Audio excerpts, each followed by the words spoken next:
Okey, ini CVT Saga IGT.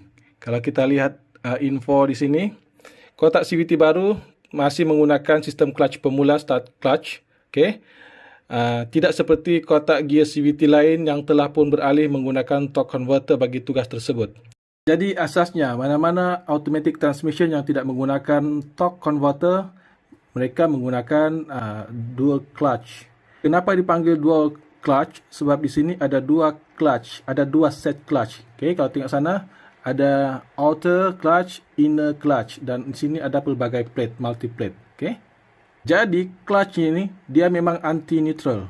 Okey, anti neutral sebab bila kita letakkan gear di neutral di end, plate inner clutch dan outer clutch ni akan bergeser. Okey, bergeser. Yang di sini akan berlaku pergeseran, yang outer clutch ni pun berlaku pergeseran.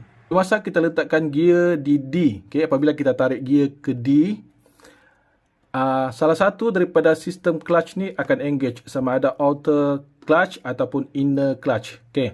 Andaikan inner clutch yang engage, outer clutch ni dia akan release, dia akan bergeser antara satu sama lain. Okay. Sebab tu mungkinlah, okay, mungkin minyak yang dia gunakan ni sama dengan minyak DCT. Okay. Agak pekat sedikit. Sebab di sini berlaku pergeseran. Kita perlu halang suhu di sini daripada meningkat. Lagi satu, kita perlu tukar filter. Untuk transmisi yang menggunakan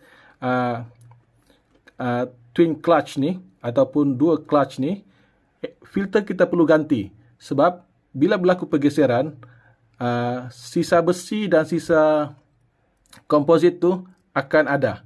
Jadi kita perlu tukar filter.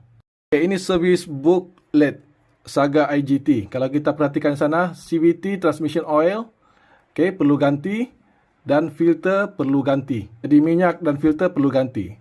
Kalau kita perhatikan pula automatic transmission, okay, cuma ganti CVT saja, ATF saja, tidak perlu ganti filter. Okay, ini untuk yang lebih detail. Automatic transmission oil perlu ganti. Ini dia punya minyak. Okay, 4F16. Kemudian CVT transmission oil perlu ganti CVT2, dia minyak yang dia gunakan.